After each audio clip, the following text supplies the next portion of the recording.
Balistique. Par Narak. Mon index se plie et je contracte le muscle de mon pouce dans l'attente du recul. Instinctivement, sans avoir besoin d'y réfléchir, ne serait-ce qu'une fraction de seconde inutile. Action, réaction. Le mécanisme s'enclenche. Un déclic instantané propulsant quelques grammes de plomb profilés dans un tube à embrayer. On a bien raison de parler d'âme pour un canon. Le bruit de la détonation de la cartouche, celui de la balle frottant sur toute la longueur du canon, et celui de cette même balle quand elle transperce le mur du son, ces trois composants se mélangent pour créer un son violent, sec, primal, qui se répercute contre les immeubles de la ville et résonne longtemps, comme le tonnerre. J'ai un fusil, et je tire, tous les jours. Je me lève tôt, à 6h30.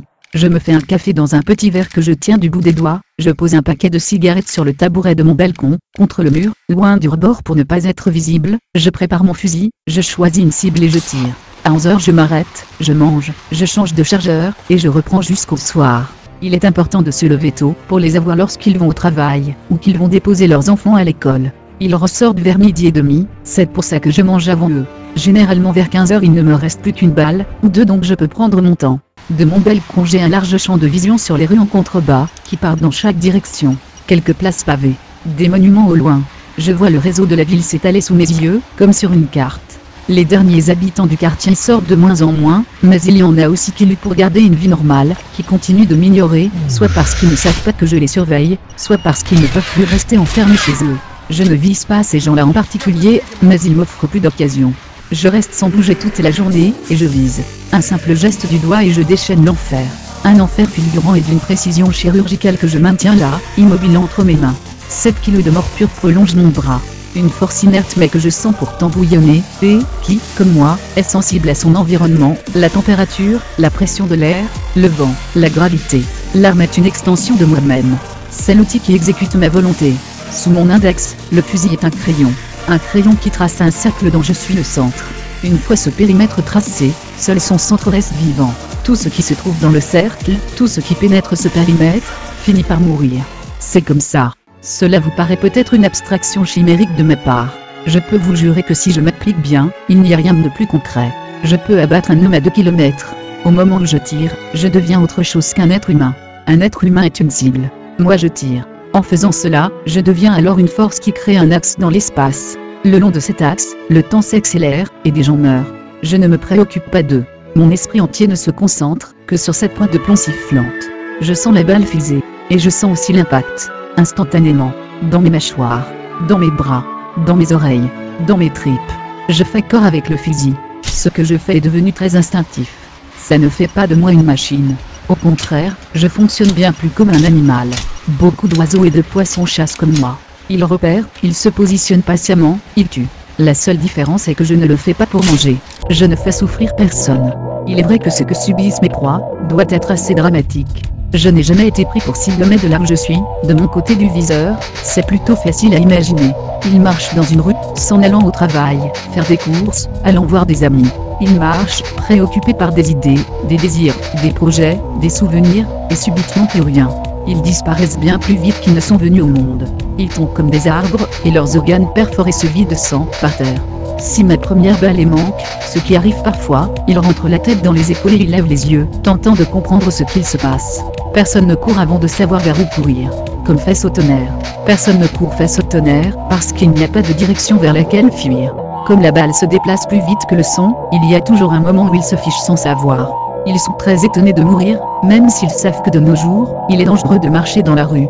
Puis je les mets encore en joue, et ils disparaissent. Tous. Tout le monde. Je tire sur les blancs parce qu'ils sont partout. Je tire sur les noirs parce qu'ils sont faciles à repérer. Je tire sur les arabes, beaucoup de gens tirent déjà sur les arabes. Et je tire sur des juifs, j'imagine. Et sur toute l'Asie. J'ai tué des grands hommes et des petits hommes, et des femmes, des riches, des beaux, des puissants, des gens célèbres, en pleine santé, des laids, des gros, des pauvres, des malades et des vieux. Je tire sur le père, la mère et les enfants. Je tire aussi sur des fous.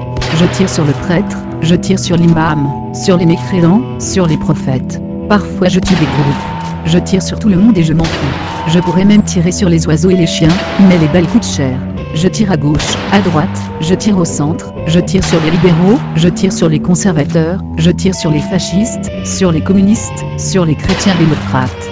Parfois j'envie ceux à qui on dit de tirer sur les catégories précises de gens, les immigrés par exemple. c'est plus simple. Ce n'est certes pas facile de faire la différence, de repérer un immigré du premier coup d'œil dans la rue, cependant on te donne aussi une raison suffisante pour le faire. J'envie ceux qui tirent avec un État, un dictateur, une doctrine ou un dieu pour les épauler, pour leur dire sur qui tirer. Moi je n'ai rien de tout cela, je suis tout seul. Je tire sur quelqu'un. Là, près de l'arrêt de tramway, sur la gauche, il y a une porte qui vient de s'ouvrir. J'ai visé légèrement plus haut pour anticiper la chute de la balle, et j'ai bloqué mon souffle pour être plus précis. Feu. La balle retombe loin de l'autre côté de la place en emportant le visage de quelqu'un, une jeune fille je crois. Elle est tombée dans la rue. Une autre femme l'a vue. Il se passe un moment avant qu'on entende des cris.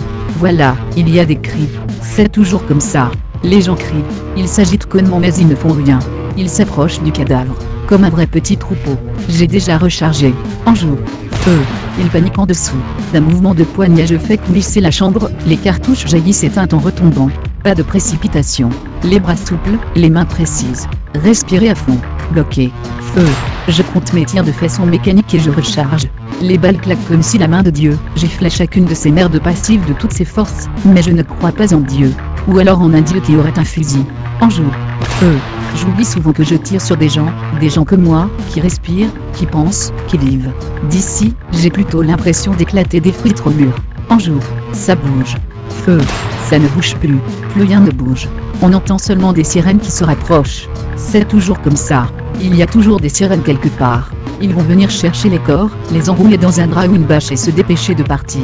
Je me demande parfois pourquoi ils enlèvent les corps, pourquoi ils nettoient derrière moi. S'ils laissaient les cadavres dans la rue, je finirais par avoir moins de cibles. Les gens se méfieraient, c'est certain. Les gens se méfient des rues pleines de cadavres. Ils développent des techniques pour se protéger. Ils ne sortent que la nuit, en courant, en priant, mais pas trop fort parce qu'il est important que personne ne les entende. Ils rasent les murs, ils s'organisent en groupe.